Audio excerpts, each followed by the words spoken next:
I take this box back then? Don't be silly, Peter, of course not. I'm very grateful for them. Shouldn't eat them, but I will, with enormous relish. Now, when I said symbols, I was talking about nearly 30 years ago. Yes. What did you mean, a bit more? Mm-hmm. You said you were expecting a bit more than symbols. Nearly 30 years ago. Yes, nearly 30 years ago. What was the bit more you were expecting, apart from the boxes of chocolates?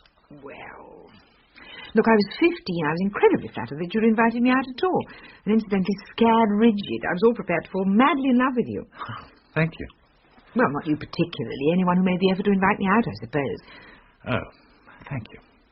And I also suppose from all the things I'd heard my friends at school saying about boys, I was prepared to spend all my time fending off your wandering hands. Oh? Except they didn't wander at all. You behaved very chastely and properly. Yes. And what did that make you think? Made me think I should have worn a padded bra. Oh? Well, Felicity Gainsborough in my class always did when she went out with boys, and she seemed to do all right. Came into school practically every day with a scarf up round her neck. It didn't occur to you, I suppose, that I didn't make any advances to you because I was desperately shy? No, that didn't occur to me. At 15, I certainly didn't have the confidence to entertain that idea. Oh, well, it was true. Really? Good heavens. Oh, dear, that whole period of my life was so cringeworthy. Even now, just thinking of it makes me curl up like yesterday's lettuce. What, you really mean you were shy of me? Yes. Of me in that awful Bavarian peasant blouse and the sticky-out skirt and the waspy belt that kept slipping because I hadn't really got a waist? Yep. Good heavens. And I would spend whole days psyching myself up to seeing you and promising myself that this time, I really would pluck up the courage to kiss you. I spent whole days hoping and praying that you would make some tiny gesture in that direction. I'm starting to curl up again. Yes. I remember there was one evening, I think about the third time I'd taken you out, and I was really determined that would be the night I kissed you. And I kept being worried that if I made an inappropriate move, you'd never speak to me again. Oh, Peter. You'd invited me in for coffee. Why don't you think I'd invited you in for coffee? I didn't know, did I? It never occurred to me that, well, it seems as if we both had more or less exactly the same amount of confidence. Sounds that way. Anyway, you'd got the coffee, and you sat on the sofa, and you asked me to sit beside you. Well, short of resorting to telegrams or semaphore, I don't know what else I could have done. And I sort of casually put my arm around the back of the sofa as if I was just feeling what the fabric was like, and I thought, this is it, Peter, this is the moment. And I was really determined to kiss you. Why didn't you? Your mother walked in. Ah, yes. Well, that would figure. Oh, I don't know. Puppy love is rather sweet, really. Yeah. Of course, puppies do grow up, you know. Mm-hmm. And in your case, lose their puppy fat. Very attractively. Oh, thank you. You know, Sarah, it's been nice to see you again. Nice to see you again, Peter. Thank you for the dinner and the box of chocolates. And thank you for inviting me back for coffee. No problem. Would I be misinterpreting the telegram or the semaphore to imagine... I think the signals adults give out are maybe a little more ambivalent than those of 15-year-olds. I find, seeing you again, that a lot of what I used to feel has come back. 30 years on. Really? Incredible. Something still stirring at your age.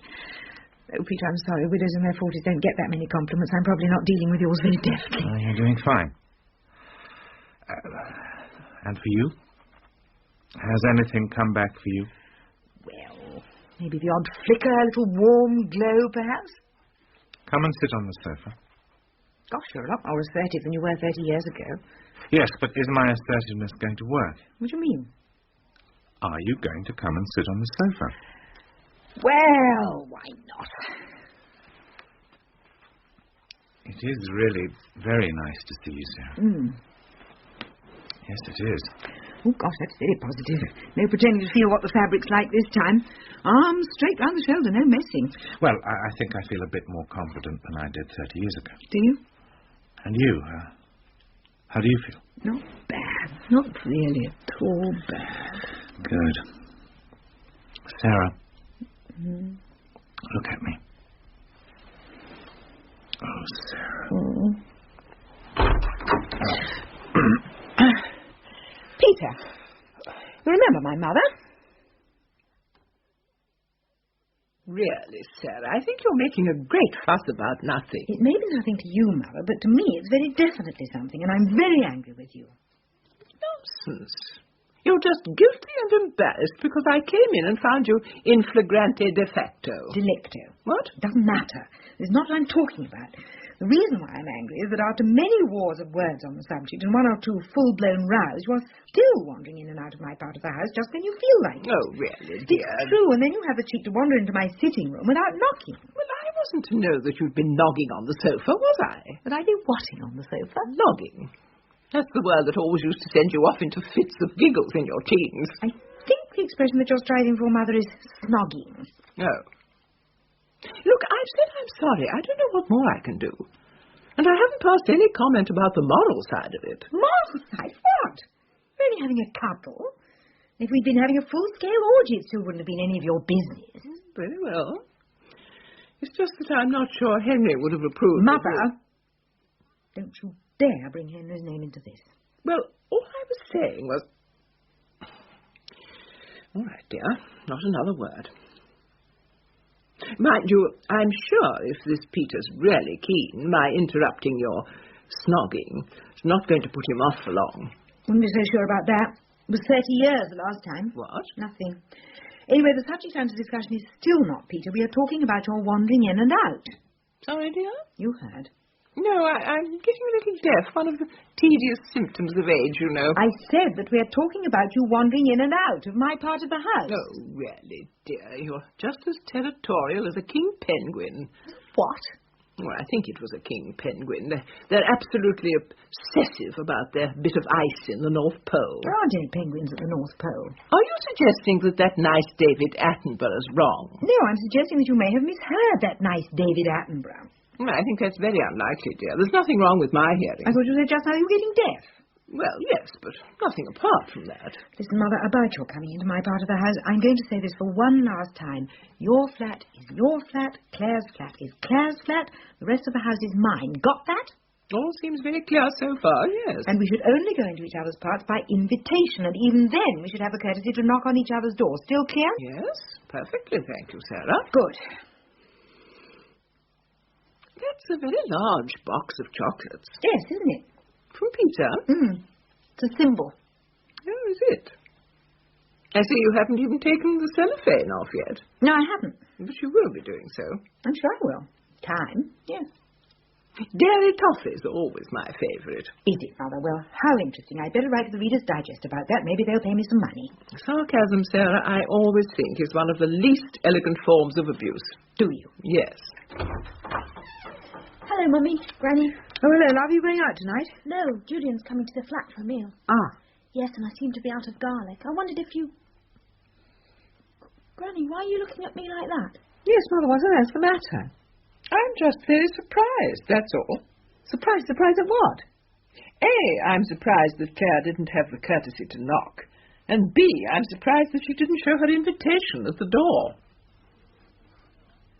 Oh, no, I can't stand it, Sarah. You and your mother aren't back to not speaking to each other again, are you? No, we're speaking. Full hostilities have not been reopened. Just a state of armed truce. That's about it, yes. Well, maybe we should open up talks on arms limitation. With a view to better relations in the future. Yes, you undertake to reduce your stockpile of sarcastic remarks in return for your mother cutting down on her, well, what would it be? Medium-range emotional blackmail. Well, it might work.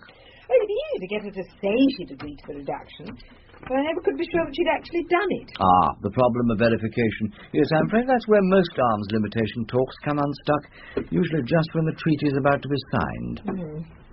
Any treaty drawn up with my mother would also have to include strict boundary agreements. I'm afraid deep down she has the same attitude to frontiers as Genghis Khan. Now I come to think of it, the similarities don't end there. Ah. Well, keep sending the dispatches from the front line. I will if you can stand them. I'm afraid they're all getting a bit predictable. What about dispatches from the emotional front line? Oh, well. I meant Peter. Yes, I thought you probably did. And? Don't tell me if it's not my business. Oh, I don't mind telling you. It's fine. Fine. You're different the way you talk about him. How different? Well, calmer, less frenetic. All your other emotional entanglements over the last few years have been in a perpetual state of crisis. Yes, I suppose they have. But with Peter you seem, more matter-of-fact. Yes, I suppose I am. Which makes me think that this might be more serious than previous ones. Oh, I wouldn't say. Yes, I suppose it might. No, he does seem sort of nice. We're relaxed together. I don't know. So difficult to know what people are really like, isn't it? There's no hurry. You'll find out slowly. Yes. Oh, I sometimes wish you would have a sort of guide to people, you know, a key to their character. Like you have in one of Peter's boxes of chocolates. Yes, that'd be good. To tell if people are hard-scented or soft-scented. Sweet or bitter. Or plain. Tough nuts. And then you could tell what people were like by their shape. They could have little squiggles of chocolate on top of their heads as indicators. Oh, dear, what a stupid idea. Whereas I think we have a tendency to get over-metaphorical at times. Over-metaphorical? Us? What an idea!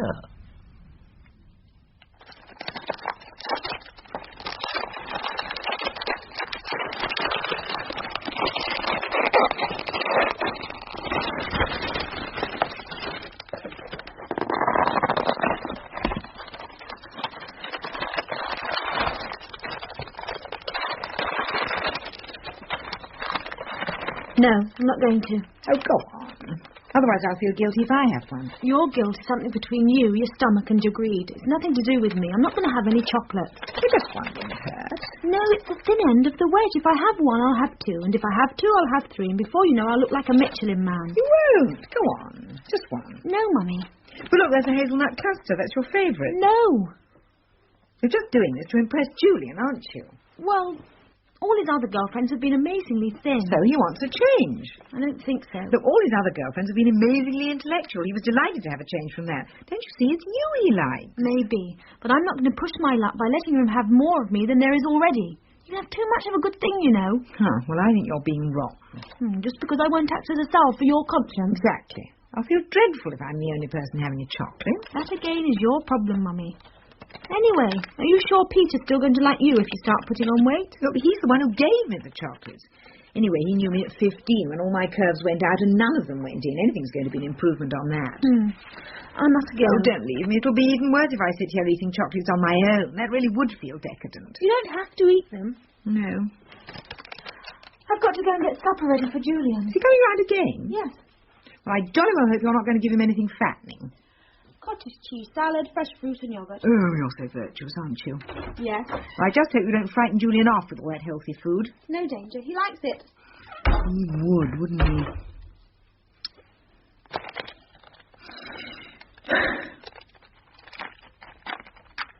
No, I mustn't. No. I know.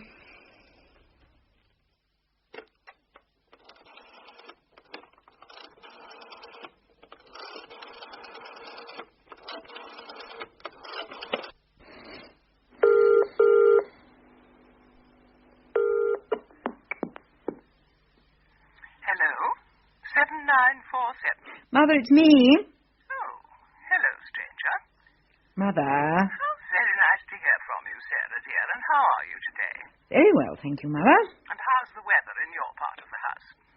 Mother, there's no need to be ridiculous. You've made your point. I don't know what you're talking about, dear. Anyway, what can I do for you? Look, I wondered if you'd like to come down and join me. Oh, goodness, Sarah. Is that an invitation? Yes, Mother, it is an invitation. When for, dear? For now. Now? This very minute? Yes, Mother, this very minute. Oh, that's rather short notice.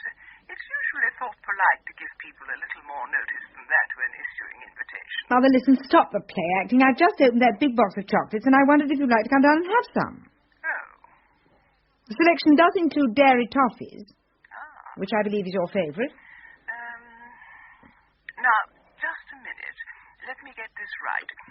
You're issuing an invitation to me to come and eat chocolates with you right now, at this moment. Yes, Mother, that is exactly what I'm doing. Ah. Well, can you come? Just a moment, dear. I'll look in my diary. No, I'm sorry, Sarah, dear. can't make it at the moment. Some other time, perhaps. But thank you so much for the invitation. Goodbye. Well, thank you. Oh, what the hell?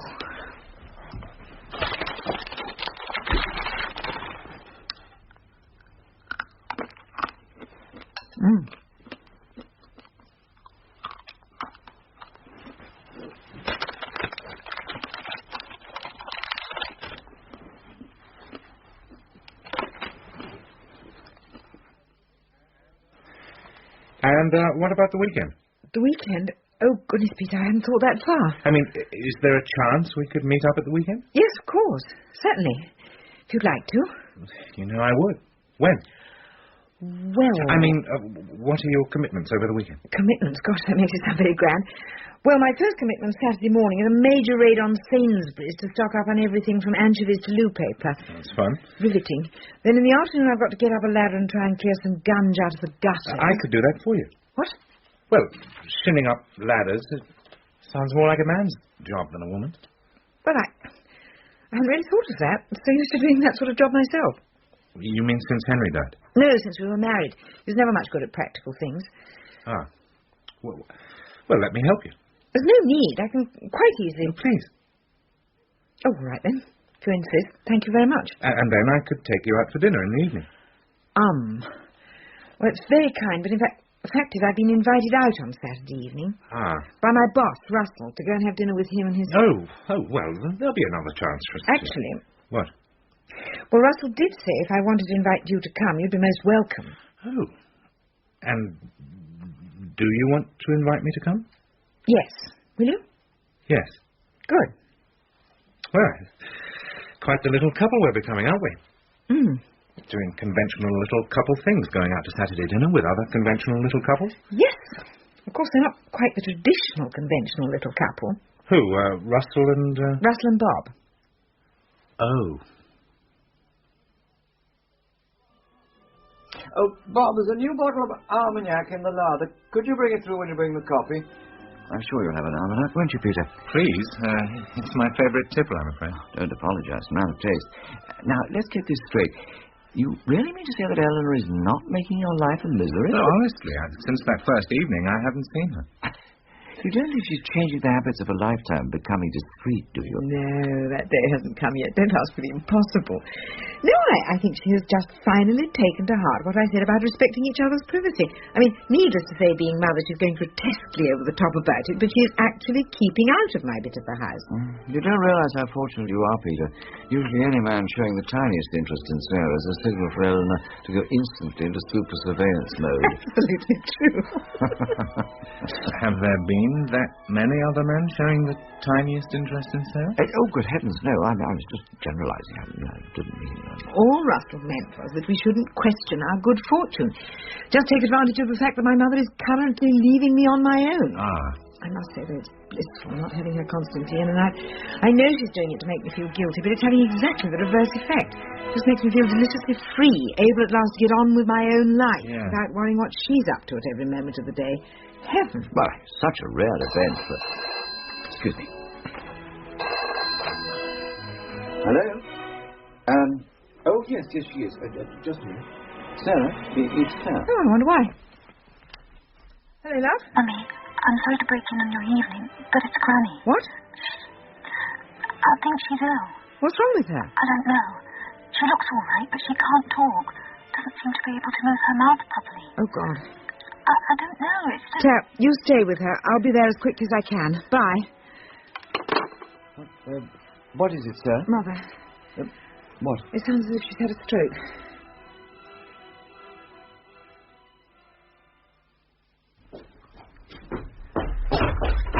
Oh, Mummy, thank goodness you've got her. Oh, Mother. Oh, no. Is there anything I can do? No, it's all right. You don't know how long ago, love, she was taken like this. No, as I say, I just came I'd up better here. call the doctor. No, Mother, it's for the best. Look, I could call the doctor for No, you. it's all right. Mother. Hello? It's Mrs. France here. This is an emergency.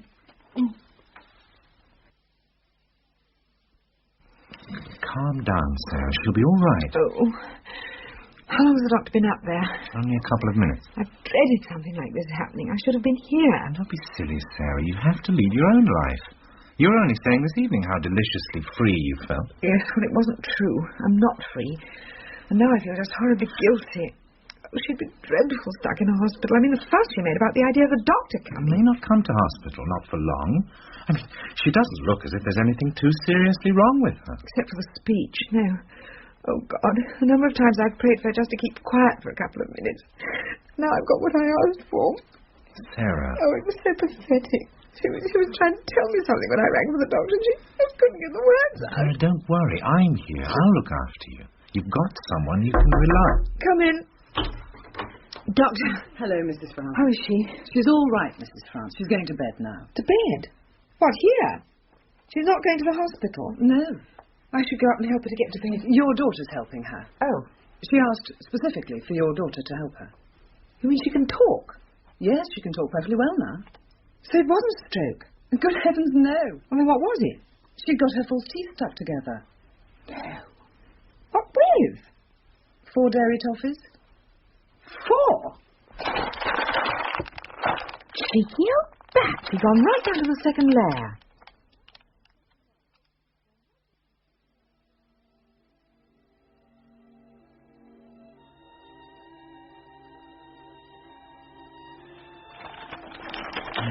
Thank you. Oh, this is decadent, isn't it? You feeling better now? Yes. You got your mother out of your mind? Well, I had till you mentioned her. Oh, just let her wait. We will have quite a confrontation in the morning. Still, that's in the morning. I don't want to think about her now. No. Dear, this old bat, though. Talk about being caught red-handed. Not only coming into my part of the house, but licking my You chop. weren't going to think about her. No, I wasn't. No, I'm not. Sorry. Have another one. Shouldn't, but thanks. Thought that we were ill. I think it does you good once in a while to do something that you know does you no good at all. It's like finishing off a box of chocolate. Every now and then, Henry and I used to do that. Get through a whole box at a sitting. Worked rather well, you see. I liked the hard centres and he liked the soft centres, so we didn't fight over any of them. Just slowly and deliberately worked through the lot. Well, except the Montélimar, but then no one likes the Montélimar. I like the Montélimar. Do you? Ah. Sarah, will you marry me? Sarah, I asked you if you'd marry me. I know. You didn't answer. Were you just surprised? No, I don't think I was surprised, really. We've been seeing so much of each other recently. We've been getting on so well. There's a sort of inevitability about it. What, that we should get married? No, that you should ask me. Oh. Does that mean no? Yes, I'm afraid it does. But Sarah, you're on your own. You need someone. Yes. As you said, we get on so well. We're relaxed together. Yes. Well, I don't understand why. Nor do I, really. I just know. But I want to look after you. Yes. I think that's part of it. What do you mean? Well, look, over the past 4 years since Henry died, I've gone through all sorts of things. A lot of them haven't been very pleasant. But, you know, in that time, I've changed, too. I'm not the same person as I was when Henry died. In what way? I'm more independent. I've had to be. And though I didn't particularly want it, now I've got that independence, I value it. You mean you don't want someone to look after you? I mean, I don't want someone to crowd me. Ah. Have I been doing that? No. But you have it in you. And, is that the only reason you won't marry me? Well, that and... I don't know. Silly things. For instance, the fact that you like the Montélimar. What? I'm sorry, I'm not explaining it very well. No, you're not. I mean, come on, Sarah, not to want to marry someone because they like the Montélimar. I mean, is that reasonable? Or perhaps not reasonable, but it's... Well, that's the way it is. But disagreeing about the taste of the Montélimar is not a symptom of incompatibility. No, but not seeing why I might think it a symptom of incompatibility could be. I'm not with you, sir. No. You've lost me completely. Yes, Peter, I'm afraid I have.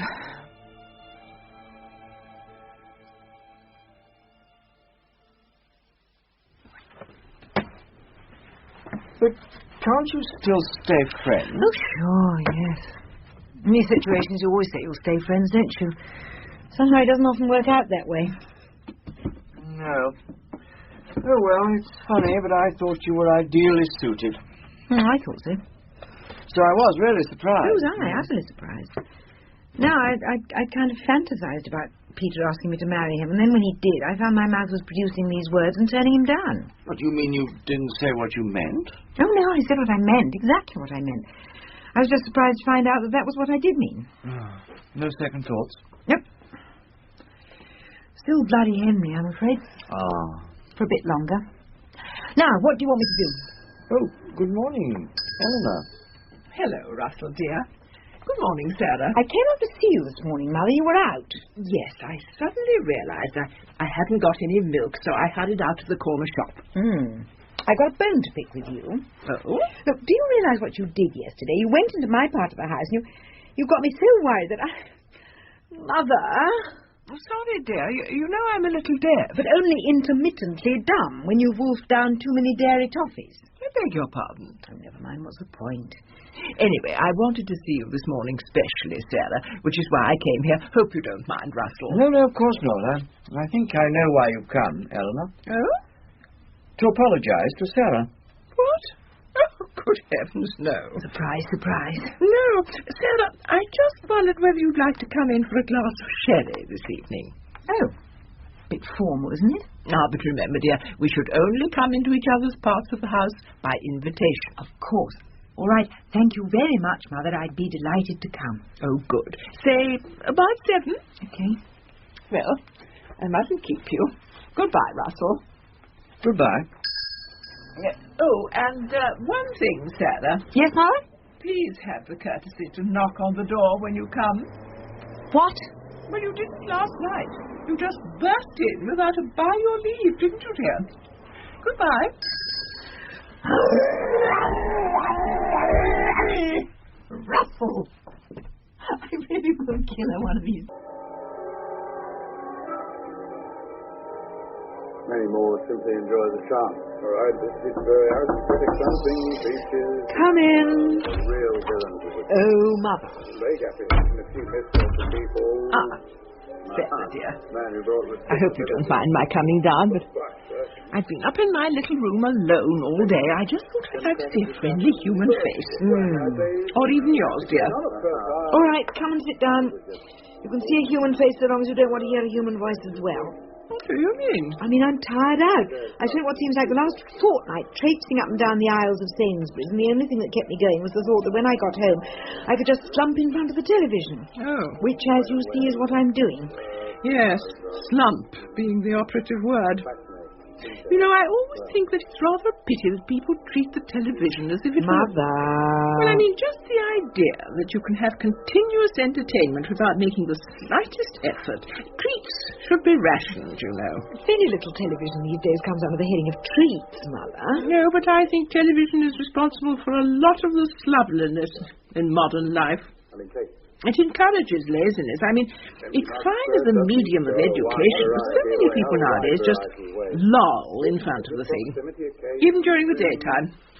Still, I think you know my views on that subject. Mother, I know your views on every subject because you insist on repeating them to me 20 times a day. Oh. Listen, you are very welcome to sit. Vera's complexion never could take that colour. Mind you, come to think of it, there aren't many colours Vera's complexion can take.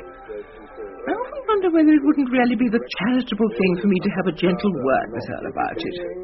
Tell her to stick to blacks and whites and greys. Vera really is essentially a monochrome person. And if I told her so, well, she might feel a little hurt initially, but it would really only be being cruel to be kind. Oh. Sorry.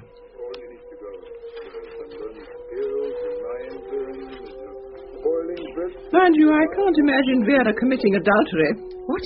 Even though she has got the same taste in jumpers. Mother! Yes, sorry, dear. Vera Poling got hers down at that place off the High Street. That little boutique. Country Girl, I think it's called. You know the one? Yes.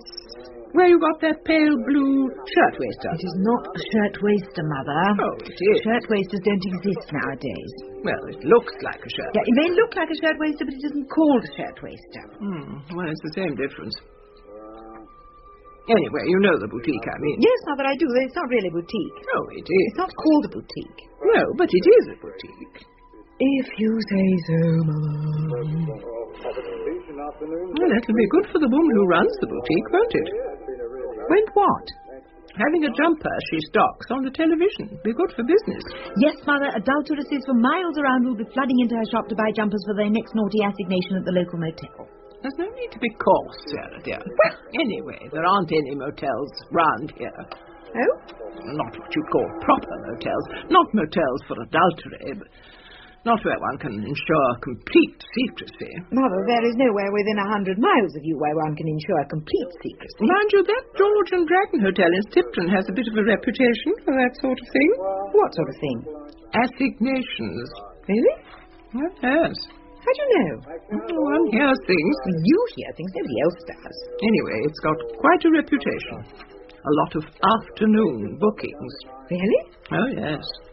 Charging by the hour. Charging by the hour? In Tipton? I'd be surprised if that was true. You'd be surprised. I've just said I'd be surprised. Well, you would be. All right, I would be.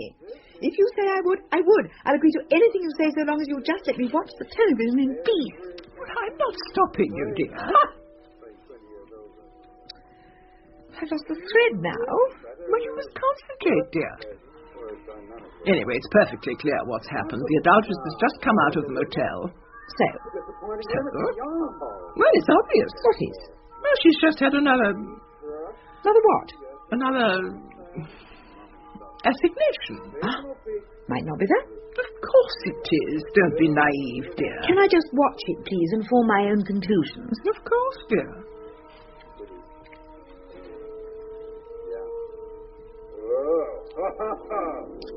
Goodness, Wallace, Merton used to wear socks just like that. It is absolutely hopeless. Oh, why did you switch it off, dear? I was enjoying that.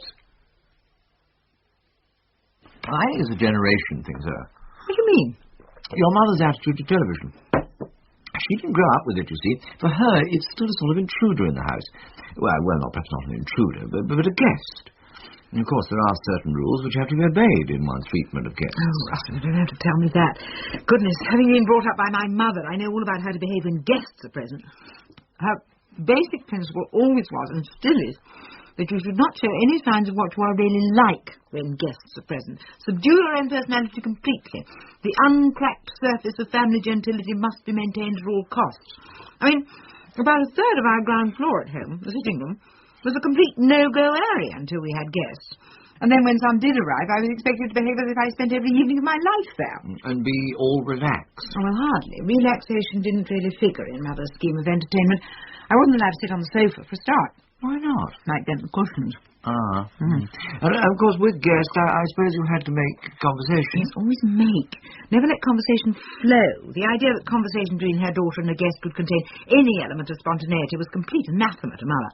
So, reverting to my original point, if the television is a guest in the house, it's rude to exclude it from the conversation. If the television says something, then, by your mother's principles, one would be impolite not to respond to it. Do you think that's really the reason why she feels obliged to comment on everything? Well, there's a bit of that in it. Oh, you could be right. I'd always assumed that Mother was just continuing her normal practice of commenting on everything anyone did or said. Yet another symptom of her inoperable nosiness. Yes, that too. But remember, the rules of behaviour she was brought up with didn't make any provision for television, so she had to adjust what she'd learned to accommodate the new phenomenon. Yes, I never thought of it like that. Certainly our first television set was accorded a surprising degree of deference. When did you get it? Oh, when do you think? For the coronation, like everyone else. Oh, of course. Little bulbous-fronted number with a purplish anti-glare screen over it, cunningly disguised inside a mock Georgian tall boy. It wasn't nice to have that screen staring at one out of the corner of the room. And I bet you had the curtains drawn when you watched it. Certainly did. And you had the Radio Times in a hand-tooled leather folder. Yes. Oh, and I blush to think of it. Mother made me wear my best party frock to watch the coronation. And she made you stand up for the national anthem. Of course. I bet you even had a little Union Jack to wave. How do you know all this, Russell? Oh, I know, Eleanor. Yes, and we watched all the crowds waving their Union Jacks, the good old British colours of grey, white and grey. I bet your viewing thereafter was strictly rationed. Oh, certainly. Though, of course, the word viewing was not allowed to pass my lips. Distinctly common. No. I was allowed to watch nothing except children's programmes for a start. Oh, I think not. What about ITV? My mother refused to admit its existence. She thought it was for people who went out in the street in their curlers, or ate fish and chips out of the newspaper, or put the milk bottle on the table, or lived in the north, you know, sort of thing. Snobbery hasn't changed much, has it? No. I can't really think of anything about my mother that has ever changed. It's all just gotten more so. And you still carry with you these great moral overtones about television watching? Oh, yes. Wicked to watch it before 7 o'clock in the evening. Unless you're ill. Well, no, you mustn't watch it when you're actually ill. It might overstimulate you. During convalescence, a little light television watching might be permissible. Oh, dear. And all these sort of deep-rooted values are still with you? Oh, yes. Yes, you know, it might be possible to criticise some of my mother's ideas on the upbringing of children, but at least no one could ever falter on how thoroughly she developed my sense of guilt. Do you think you've done the same thing to Clare? Oh, I'm sure. By so positively avoiding the things Mother did to me, I've obviously done other things quite as bad to Clare. Being a parent is a no-win situation. And I don't think Claire's got any hang-ups about watching television. For her generation, it's just another resource. Boring, but there to fill in the gaps between interesting things happening. Does she watch much? More so recently. Not going out so often since Julian's been on the scene. Oh, still going steady, are they? Steady to the point of total immobility. Presumably they don't feel any moral imperative to make conversation while the television's on. No. No, they certainly don't.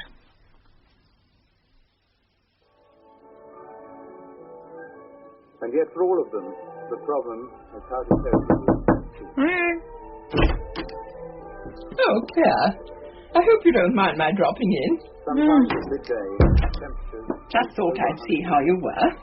naturally seen Hello, Julian. I didn't see you there. miles and miles. Watching the television, are you? Oh, it's that thing about the creatures who live in the desert, isn't it? Nature has provided ways Goodness, in which these he's not a very pretty customer, is he? apparently enjoy life. Oh, dear, what a face. Wouldn't like to meet him on a dark night, would you?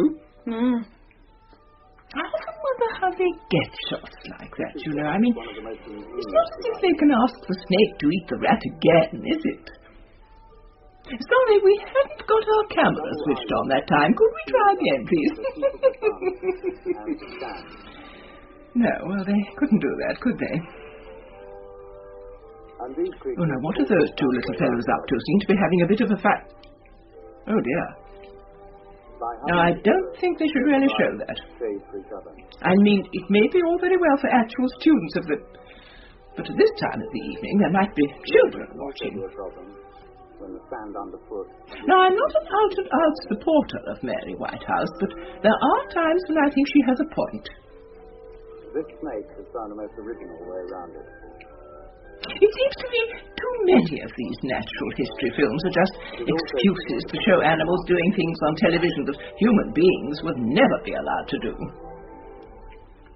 Provide facts for its young who are born. And I'm afraid that nice David Attenborough can't be completely absolved from blame for that state of affairs. The problem of Can he? productivity is dealt with in a I'm sure one saw less of animals doing that sort of thing before that series of his. What was it called? The Living Earth. Was that it? and also the reflective qualities of their skin. Well, glad to see you're all right, Clare. I suppose I'd better be off. Are of course much lower than in the Yes, well, goodbye, Julian. See you tomorrow, Clare. and these things Goodbye then, Clare. are a way of controlling that temperature.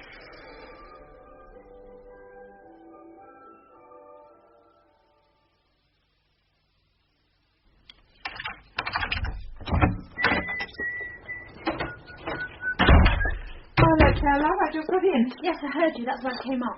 Had a good day. Yeah, it's fine. Day's leave, wasn't it? Come to and have a drink. I feel in need of one. Oh, thanks. Got some white wine open, that do? Great. So, what did you do with your day? Oh, not a lot. Just using the leave up. I've still got a few days from last year. Julian around? No, he went to see someone about some work. What do you mean, a job? No, not a job. Oh. Just work. He saw an ad in Private Eye. Someone's trying to get a musical together. Ah. Here you are. Cheers. He's still keen on the songwriting then, is he? Oh, yes. And still not actually written any songs, eh? No. Well, not many. Not complete songs. I mean, he's written some tunes and he's written some lyrics, but... Well, how do you mean? The tunes don't fit the lyrics? The lyrics don't fit the tunes? No. Oh. Well, they're not meant to. The tunes are for songs he hasn't written lyrics for, and the lyrics are for songs he hasn't written tunes for. Ah. He's really looking for the right person to work with before he gets properly started. Like most songwriters, you know, Gilbert and Sullivan or Rodgers and Hammerstein. Yes. Does Julian see himself more as Gilbert or as Sullivan? Well, he's not sure yet. It really depends on who he finds to work with. He's so versatile. Gosh, this will be the first day we haven't seen him for weeks. No, it won't. We're meeting up at a party tonight. Oh. So what did you do with your day? Not a lot. Watch the telly. During the day? Yes. Well, you don't disapprove, do you? Well, me? Oh, no. Heavens, no. What do you watch during the day? Well, you know, rubbish. Lousy old movies, Pamela Armstrong, Australian soaps. Oh. But surely the soaps don't mean anything if you haven't been following the story. Yes, they do. All soaps are designed so that you can pick them up at any point. If there's anything I don't understand, I ask Granny. You do what? I ask Granny. She always knows. She always knows about soaps? Yes. Look, I know she watches EastEnders because, as she always says, it's important to understand how common people think. But how can she possibly know about daytime soaps? She does. Neighbours, Young Doctors, Sons and Daughters, The Sullivans, she knows all of them. Claire, are you saying that Granny watches the television during the day? Yes, of course she does.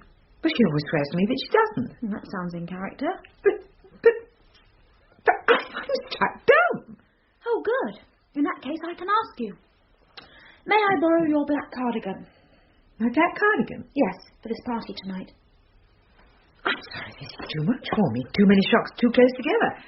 First I discovered that my mother actually watches television before 7 o'clock in the evening, and now my daughter, in spite of all the offensive things she has always said about my wardrobe, is actually asking to borrow one of my garments. Yes. Well, I suppose I'm flattered, really. Goodness, to think I possess something that would not disgrace the trendy girlfriend of a non-practicing songwriter. That old black cardigan of mine, well. Do you know, that makes me feel really good. Yes. Well, all that dowdy stuff's coming back in. Oh, is it? Thank you, Claire.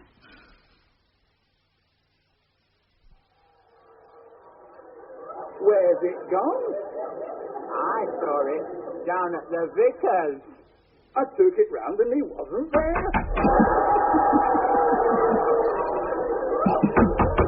But next time I went round, he wasn't there either. Oh, dear. Come in, dear. Come in.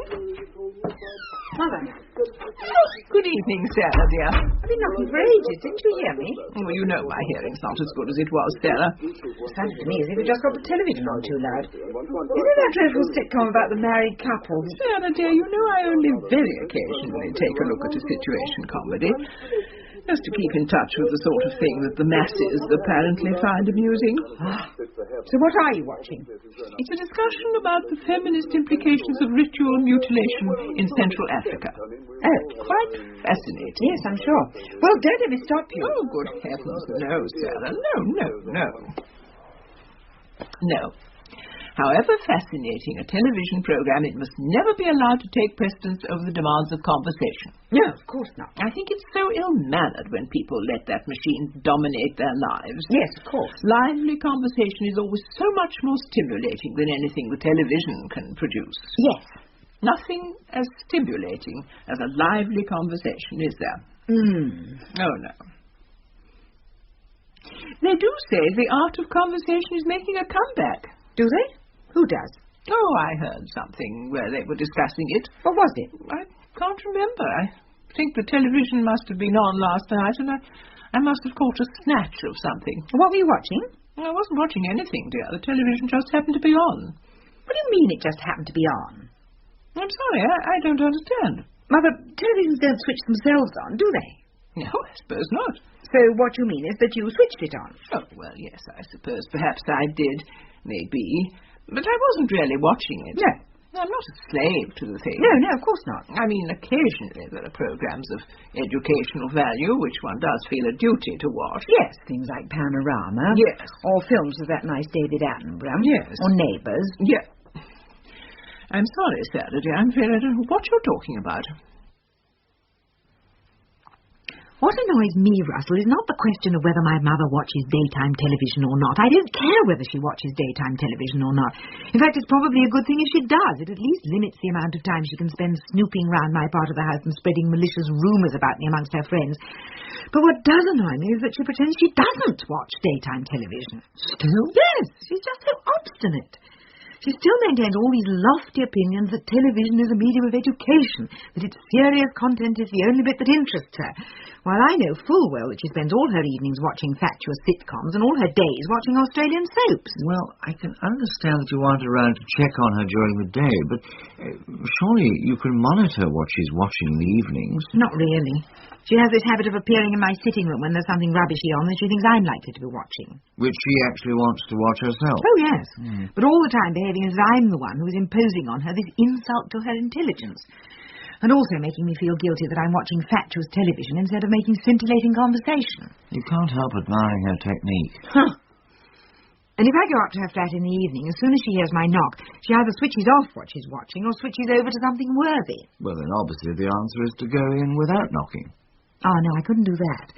I have spent so long trying to din into her that she must always knock before coming into my part of the house, that breaking the rule myself would just give her too much ammunition. So in her own flat, either you see her watching worthy television or no television at all. Yes, but she records the rubbish to watch later. What? Well, if I go up to her room during some particularly dreadful sitcom, when I'm admitted, the television is off, but the little light on the video recorder is flashing away. Well, surely if you challenge her with that, she can't deny it. Look, you know, Mother. I say, oh, what are you recording? And she says, oh, dear, have I left that machine on again? I keep getting it wrong. I'm afraid I do get so confused with all those buttons to press. Oh, what nonsense. She can't believe you'd fall for that. No, of course I don't, and she knows I don't, but she still maintains the pretense. That's the thing that infuriates me. That's the thing that's always infuriated me about my mother. Amongst other things? Yes. The fact that she always feels the need to maintain pretenses. Never be natural. Always be presenting some kind of image, even with the family. Living with her is like taking part in some enormously elaborate and enormously irritating square dance. Which Eleanor is the caller. Oh, yes, she's the caller, all right. Everyone dozy-does at her command. But what makes me really mad is that the effect all this has on me is to take me right down to her level of pettiness. Even to the point of you being prepared to go to any lengths to catch her in flagrante soap operato. Yes. Pathetic, isn't it? A grown woman desperate to catch her mother watching an Australian soap. I vaguely thought of opening the shop a bit later than usual tomorrow morning. What? Oh. No, Russell. No, it'd just be sinking to her level. Yes, it would, of course. On the other hand, it would be quite satisfying, wouldn't it? No, Russell. Couldn't. Oh, Sarah, I think you probably could.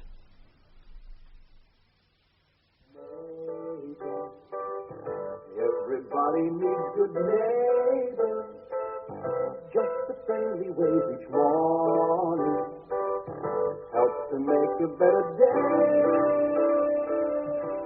Now, gee, Shine, all I said was that if Nicky and Clare... Well, here it is, Mummy. Cultural experience of a lifetime. And this really happens every day? Twice a day. Twice a day? Good heavens, there's a whole world one knows nothing about by going out to work. True. Anyway, this is the perfect intellectual level for someone with a cold as heavy as mine. Yes, you poor old thing, how is it? Very heavy. You could, you know, be nursing your cold down in your own flat. Yes, I could. But your sofa's much more comfortable. And anyway, since you're around... What? Oh, I see. You reckon I can be going back and forth with the hot lemon drinks and grapes all the time? Exactly. Honestly, Clare, the minute you get the slightest bit of colour, your age is instantly halved. I know. Lovely, isn't it? Anyway, I'm afraid I won't be here long this morning for the Florence Nightingale routine. I've got to get to work. Yes, why have you stayed at home this morning? How was your party the other night, by the way? Fine. Was my black cardigan appreciated? Oh, yes. Julian said I look really antique. Oh, did he? Should I be flattered? Not sure. Probably not, I would think. Oh. Well, are you still at home anyway, Mummy? Is it something to do with Granny? What makes you say that? Well, it usually is. Especially when you have that mean look in your eye. Well, yes, it is. What? Oh, it's so stupid. Look, you know you said Granny always watches daytime television. Yeah, sure, she does. Well, she keeps insisting to me that she doesn't. And I'm getting so sick of it that I just want to catch her once watching something during the day and then, maybe it'll shut up for a bit. I see. Well, I won't make any remarks about pettiness or anything. No, don't. But look, this Neighbours programme, is this the sort of thing she'd be watching? Guarantee it. She never misses an episode. Right. And there's nothing else she might be watching on one of the other channels, nothing worthy. CFAX or BBC 2. Test card on Channel 4. And on ITV, children's cartoon. Wouldn't call any of that worthy, would you? Nope. So what are you going to do? I am going to go up to Granny's flat, and if I hear that the television's on, I'm going to go in. Without knocking? Without knocking. And I'm going to catch her at it. And I'm actually going to have the pleasure of seeing your grandmother embarrassed for once.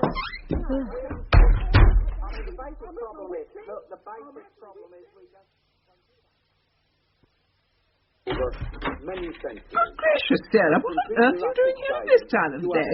I thought I'd just come and see you, Mother. Oh, but I thought we'd agreed to respect the custom of at least knocking. Except in this case, you see, I just wanted to prove, Mother, for my own satisfaction, that you do watch television during the daytime. Which, since your television is currently on, I think I have proved.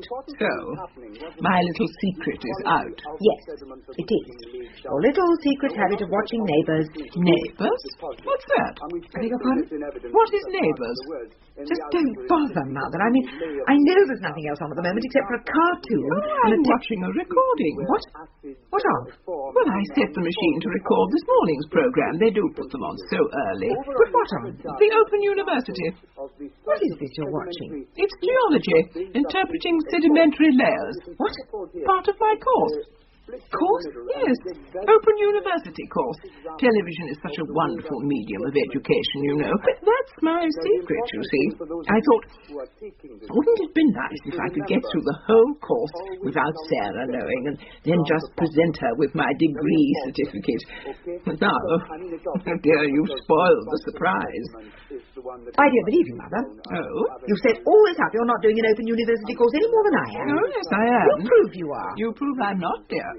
Somehow you knew I was going to be around this morning and you planned all this. If I came in any other morning, I'd find you watching Neighbours. I don't know what you're talking about, Sarah, dear. Huh. I must get off to work. Yes, I think you'd better, dear. You're very late already. Yes, I am. Oh, just one thing, Sarah. Yes? In future, I would appreciate it if you knocked before coming into my part of the house. I mean, our relationship can only work if we respect each other's privacy, you know. Yes, Mother. I'll see you this evening, Mother. Yes. Good day, Sarah. Clare. Sorry, Mummy. Hope you don't mind. I just saw the light was still on in here and I No wanted... problem. Come on in. Have a drink. Thank you. Phew. You look exhausted. Yes. Wine all right? Lovely. So, the evening wasn't a success? No, it was fine. Fine. Julian still the blue-eyed boy? He's gorgeous. He really is dishy, isn't he? Do you think he knows how dishy he is? Most men think they're God's gift. And in most cases, you can't imagine God being that mingy. Not with Julian, though. He's so dishy, he couldn't help knowing it. It's just... Well, he doesn't say a lot, and so I'm never quite sure what he's thinking. Strong, silent type, Perhaps. I'm never quite sure about that either. We don't really know each other that well yet. But anyway, you still think he's the most wonderful thing in trousers? So whence this lassitude and air of exhaustion? Or shouldn't I ask? It's all right. You can ask. No, everything with Julian is absolutely fine at the moment. It's his parents. Ah. You know you wanted to introduce me to them. Yes, I thought that was very promising, considering what a short time we've known each other. Well, I went to dinner there this evening. You don't make it sound much fun. Did they disapprove of you? No. Were they just amazingly dreadful? No. Dreadfulness I could have coped with. Well, what was wrong with them? Amazingly rude, amazingly vulgar, amazingly mad? No. Amazingly clever. Oh. I mean, his father's a psychologist and his mother's a professor of English literature. Well, you knew that, though, didn't you? Yes, I knew what they did, but I didn't realise quite how intellectual they were. I mean, the conversation at dinner. I felt as if I'd switched on the Open University by mistake. Oh, what did you talk about? What did they talk about? Verdi, Pirandello and Schopenhauer. Gosh. And that was just with the pâté. Oh. So out of my depth. Sounds to me as if they were showing off. No, I really don't think they were. I honestly think they talk like that all the time. Well, did Julian behave as if there was anything odd about it? No, he didn't react at all. He seemed to think it was all perfectly normal. And did he contribute much to the conversation? No, but then, as I said, he never talks much. Still, he looked as if he understood it all. Do you know, they hardly said a single sentence that didn't have a quotation or a foreign word in it. I mean, do you know what a Weltanschauung is? I think it's a sort of world view, sort of philosophy of life. Oh. Well, apparently Schopenhauer's was irredeemably pessimistic. Ah. Oh, I do wish I'd got my A-levels. Well, love, you would have done. It's just Daddy dying that spring. You I might know. have to stay. I suppose I could do evening classes and resit them. And then do an Open University O-levels and no A's. You have got 8 O-levels with very good grades. Yes, but it's not in his league. Well, all those qualifications haven't got him a job, have they? Mummy, he's going to be a songwriter. Yes, of course. Oh, Claire, you must have more confidence in yourself. If Julian wanted a girlfriend, he could discuss Schopenhauer. He wouldn't have looked at me twice. Exactly, but he did look at you twice and then a third time. And he's been taking you out for, getting on for 3 weeks now. Yes. So clearly you have something that appeals to him, other than your ability to discuss Schopenhauer's Weltanschauung. Yes. Perhaps he sees me as a bit of intellectual rough trade. No, he doesn't. He sees you as someone perfectly normal and warm and nice and attractive and adorable, which is how you'd see yourself if only you had the confidence. Oh, come on, he's in love with you, Claire. Well, he says he is. Well, why not believe him? I do, I think. Yes, but this is just the first flush. Nothing wrong with first flushes. No. But I think perhaps I ought to brush up on Schopenhauer and things. If you like. Yes, but when the first flush wears off. So basically what Claire wants is a reading list. I suppose so.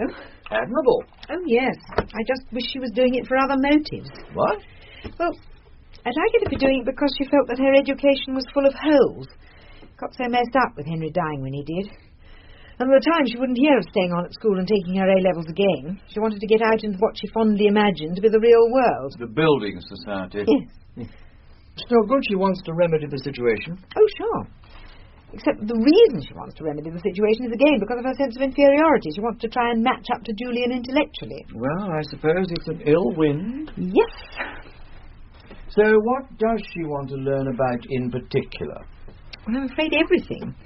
I think Verdi, Pirandello and Schopenhauer would do for starters. Oh, wonderfully Catholic taste. It's Schopenhauer she really wants to crack. Never one for the nursery slopes, Claire. Nope. Are we off for Schopenhauer at the moment? Oh, I dare say we've got the odd useful text. Probably something in the philosophy section. Would it be under philosophy for philosophers or philosophy with a practical application? Philosophy for philosophers. I'm afraid the other category was a bit of a mistake. It does look rather empty. That's been the central problem with philosophy from the start. Practical application. Yes. For there was never yet philosopher that could endure the toothache patiently. Oh, very good, Sarah. If you can keep the quotes coming like that, you'll have no problem holding your own with Julian's terrifying parents. And the trouble is, the only quotes I know come from Much Ado About Nothing, did it for O-level. Well, when you meet them, all you have to do is steer the conversation round to Much Ado About Nothing, and away you go. Yes, I suppose that might keep me afloat for the first 2 or 3 minutes. Then they no doubt move on to Verdi, Pirandello and Schopenhauer, and I grind to a shuddering halt. Back to Schopenhauer. Look, if Claire's serious about this, she can just borrow any of the books she wants. Oh, Russell, that's very kind. No, it's no problem. I mean, think how often we get someone coming in asking for something on Schopenhauer. Come to that, think how often we... You weren't by any chance about to say, come to that, think how often we get anyone coming in here asking for anything. Were you, Sarah? Well, no. Meaning, well, yes. Well, yes. Actually. Clare, dear, you rearranged those magazines just a minute ago. Yes, Granny. Fiddle, dear. No, Granny. Mummy, do you think those flowers look all right? They look absolutely fine, love. You don't think they need a bit more greenery? No, Clare. A bit less greenery, I'd say. Yes, Granny. I know we think differently about how flowers should be arranged. Well, really, dear, that lot just looks as if a bit of a garden has been lifted up bodily and dumped in your sitting room. That's what Clare wants it to look like, Mother. Oh. Well, I think flowers should be arranged symmetrically. Yes, we know that, Mother. You've given us plenty of opportunities to gather what you feel on the subject of flower arranging, as you have on most other subjects. Sarah, are you suggesting that I repeat myself? Good heavens, no, Mother, what an idea. No, I'm just admiring your ability to leave no one in any doubts as to your opinions. Well, I'm right about flower arranging. I may not be right about everything. Really, Mother? But I am right about flower arranging. Ah. Indoors, flowers should look neat and smart. We don't want them looking natural. Look, Granny, I will have my flowers in my flat as I want them. There's no need to talk to me like that, Clare. Well, I don't It's know... all right, Clare. The flowers look fine. Oh, and it'll be all right if I take those cassettes, Mummy. Sure, you know where they are. Help yourself. Thanks. What's this, Sarah? You've been borrowing some of Clare's music, some of those, what are they called? Iron Maiden, Europe, UB57. No, actually, Clare wanted to borrow some of my tapes. Really? What? Vivaldi. Good heavens. Have you had a chance to look at that stuff Russell sorted out for you yet, love? A bit. What stuff? Some books on Schopenhauer. Oh, yes, of course. Come off it, Granny. You don't even know who Schopenhauer is. Don't be ridiculous, Clare. Of course I do. Oh? I just don't care for his music very much. Oh, I see. You've already done those magazines twice, Clare. If I want to rearrange my own magazines in my own flat, I'll... Shh, it's all right, Clare. When's Julian coming? 7:30. Oh, just in time for EastEnders. I don't think we'll be watching that, Granny. Why not? You always watch EastEnders. Not today, Granny. Oh, but I thought he was just coming round for a quiet domestic evening. Yes, but... You know, under those circumstances, it's quite permissible to watch television. It's not bad manners. Well, thank you for that note on etiquette, Granny. However, Julian and I will not be watching EastEnders. Oh, fine. Well, certainly there's nothing else worth watching on television tonight. Do you know practically the whole evening on Channel 4 is taken up with some great long thing called Ada? Aida, Mother. Oh. Yes. Ah, Clare. Verdi, of course. Were you thinking of watching that, Clare? Well, I thought we might. Possibility. See what Julian wants to do. There you are, Julian. Thanks. Cheers. Cheers.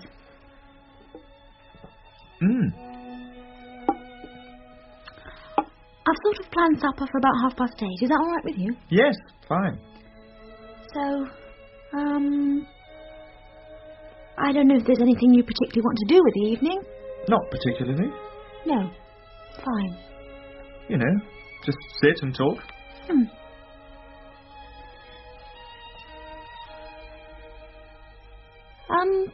You know, Julian, if there's anything you'd like to watch on the television... Oh, well, I think there's... Channel 4's got a film of Aida on. Oh, have they? Yes. You don't sound keen. Well... I mean, is it that you don't think opera works on television? Well, I know a lot of people do think that. It's a point of view, certainly. Yes. What do your parents think about it? My parents? I mean, would they watch an opera on television? No. Oh. But then they wouldn't watch anything on television. Ah. No, they won't have a television in the house. Never have had. Oh. More wine? Of course I wouldn't mind, Clare. I'd be delighted. It's just... I sort of feel, you know, his parents having invited me to go there, it'd be nice to... Yes, no, I'd love to. I would have suggested it myself, but I thought you might think I was muscling in. I'd never think that. Well, Clare, there have been occasions with boyfriends in the past when you've banned me from even seeing them, afraid the revelation that you actually had a mother would frighten them off for life. Oh, I don't... Anyway, don't worry. I'd be delighted to invite Julian for dinner. I'd like to get to know him better. Yes. I say, you aren't asking me to invite his parents too, are you? No. Thank goodness. I don't think I'm quite up to that yet. Nor am I. How are the Schopenhauer studies coming along? Well... Look, when he comes to dinner, for heaven's sake, don't... Who comes to dinner, dear? Julian! Oh. Julian coming to dinner? You're inviting him, Sarah? Yes. Well, I look forward to that. Ah. Granny, Yes, Clare, dear? I don't want you to be there. What, dear? You heard what I said. I don't think I heard it correctly, dear. Yes, you did. I don't want you to come to dinner when Julian's here. But why ever not, Clare? You're afraid I'm going to let the side down? Yes. What? Granny, I know exactly what you'll be like. You'll patronise me and keep bringing up embarrassing incidents from when I was a child. Clare, what an idea. I wouldn't do that. Sarah, I appeal to you. Have I ever done anything like that? Pass.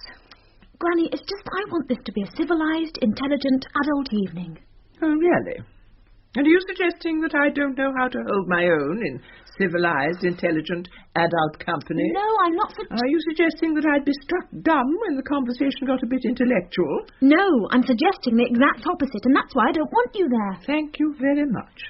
Come on, Granny, you thought Schopenhauer was a composer. Goodness, Clare. Can't you tell when I'm joking? Yes, I can, Granny, and you weren't joking then. Of course I knew he wasn't a composer. All right, what was he?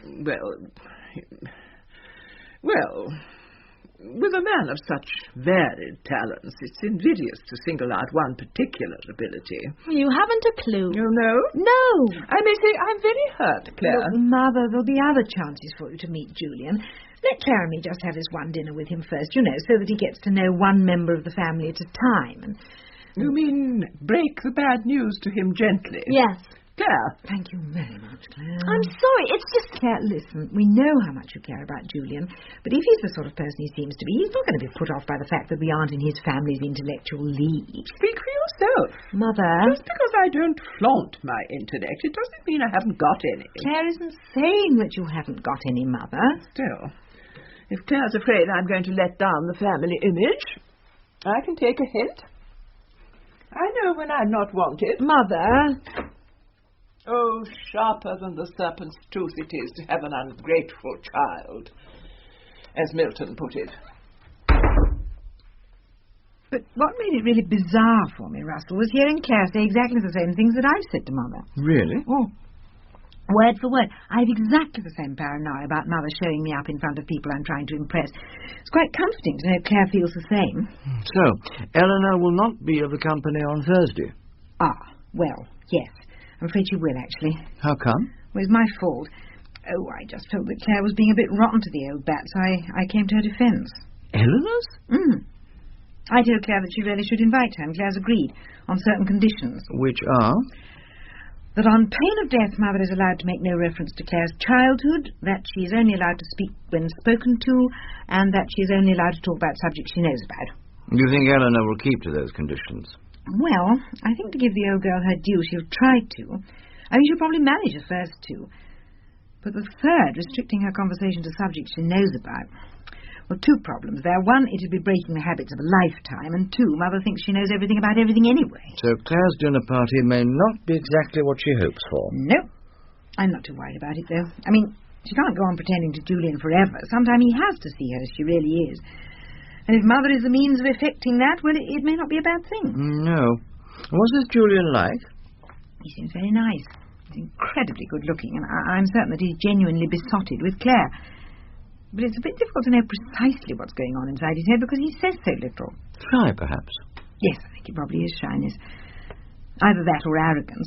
Either he's too diffident to join in the conversation, or he thinks what's being said is beneath his contempt. Well, you should find out more on Thursday. Hope so, yes.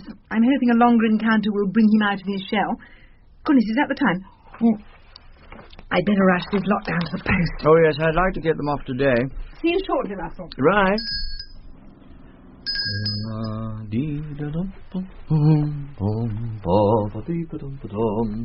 Good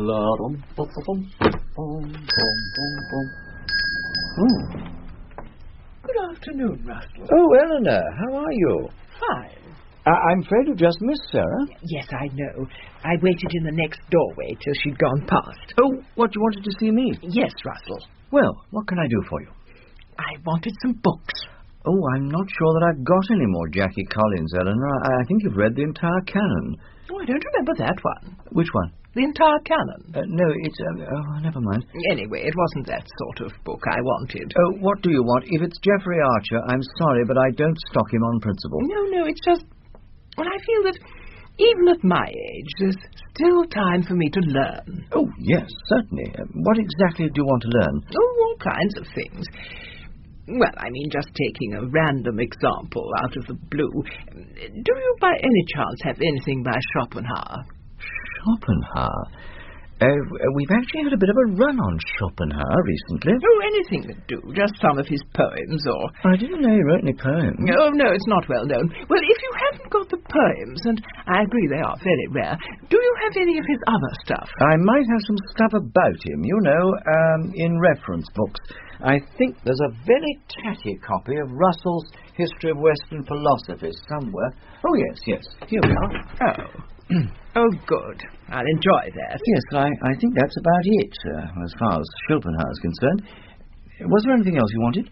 Well, I wonder, do you have a dictionary of quotations by any chance? There are quite a few in the reference section. What sort do you want? Well, I think if there's one that does quotations by subject matter, that could be very useful. You know, I do a lot of crossword puzzles these days, and it's so frustrating when one can't remember the exact word. Do come through, Julian. Thank you. And let me get you a drink. There's some white wine open, or if you'd rather... White wine's fine. Thank you, Mrs. France. Please call me Sarah. Wine for you, Clare? Yes, please. Do sit down, Julian. Oh, thank you.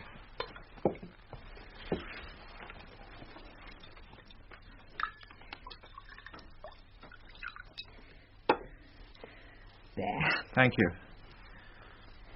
Thanks. Well, cheers. Very good to see you, Julian. Cheers.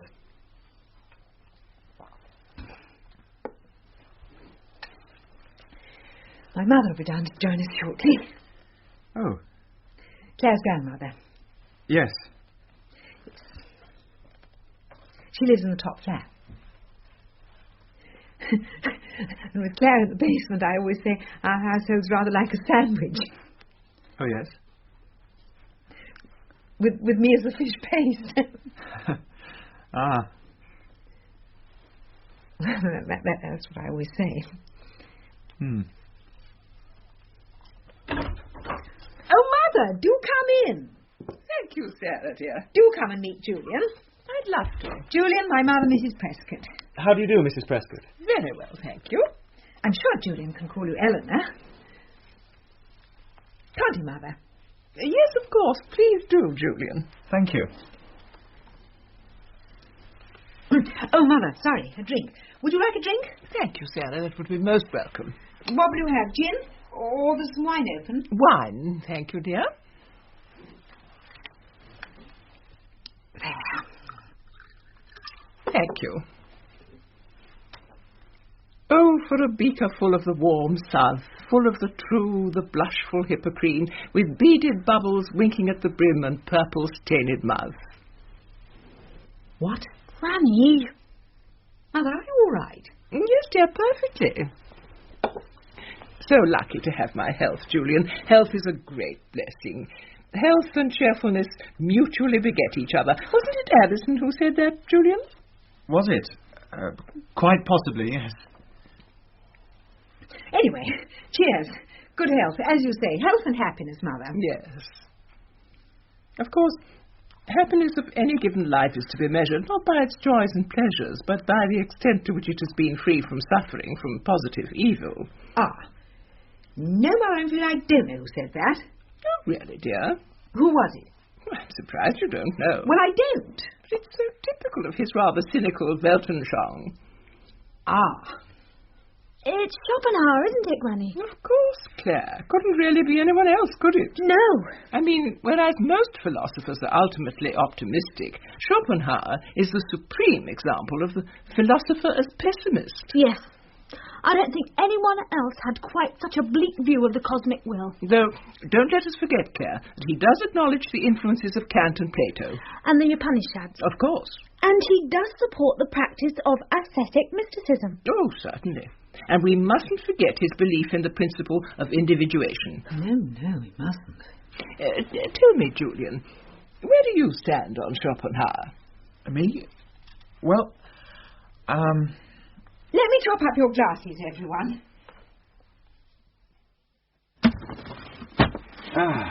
So, the evening wasn't a great success, eh? You always had a gift for understatement, Russell. It was an absolute disaster. Mother and Clare just went on and on about Schopenhauer. As they said more and more, Julian said less and less. You think he disapproved, It was so difficult to know what's going on inside that beautiful head. I mean, if he is shy, then what happened would just have made him shyer, which would be consistent with his silence. Or if he was just increasingly appalled by the shallowness of Mother and Clare's knowledge of philosophy, then that would be another reason for him to clam up. So I don't know. How did Clare seem? Nervous, trying too hard, doing all the wrong things. Oh, I hope she hasn't screwed this up. I mean, the way she and Julian look at each other at times, I think there's something really very good there. But after last night, I wouldn't blame him if he never got in touch with her again. Could you just pass those up to me? Sure. I can just wedge them up here. We really are running out of space. This stockroom's jam-packed. Yes, I know. Only I could stop buying so many books. Start selling a few more. Yeah. Well, I don't know, though. If your family continues its course of manic self-improvement, I could be cleaned out in a few weeks. Make my fortune from your mother and daughter. Not if you keep on just lending them the books. No money's changed hands yet, has it? No, true. Oh, good heavens. Listen, there's a customer up there. Maybe this is the one who's going to buy up my entire stock and make my fortune. Shall I deal with him? No, I'll go. Right. I'll try and make some room for this lot. Oh, good morning. Can I help you? Yes. I wonder, do you have anything on Schopenhauer? Schopenhauer? Good heavens, no, I'm afraid we're fresh out of Schopenhauer. Oh, dear. I tried the other bookshop in the town, and they hadn't got anything either. It sounds rather important. Is it for an exam? No. It's for a girl. Well, the fact is, there's this girl I really fancy. I mean, really. Yes. But she's so intellectual, I'm just out of my depth. I thought if I brushed up on a few things... Like Schopenhauer? Like Schopenhauer... I might stand more of a chance with her. Yeah, what makes you think you don't stand a chance with her? Well, she's just so high-powered. I mean, she hasn't had the educational advantages I have. You know, I've had public school and Oxford. Well, she's had to do it all for herself, but she makes me feel just, I don't know, terribly inferior. I'm sorry. I couldn't help overhearing. Sarah, I didn't realise you worked in... Russell, it's Julian. Yeah, I was beginning to think it must be. Yes.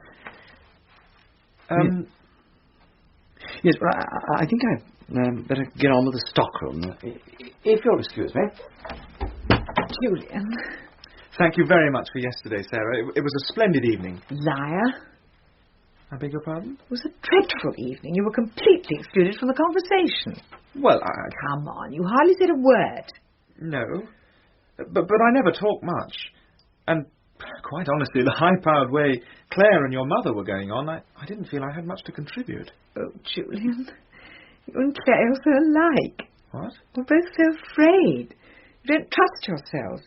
There's Clare thinking you'll get sick of her because she's not your intellectual equal. But that's what I'm afraid you'll think about me. Exactly. If only you both relax, be yourselves. That is, if you want the relationship to continue. Oh, I do. Very much. But I'm never sure whether Clare really... She does. Very, very much.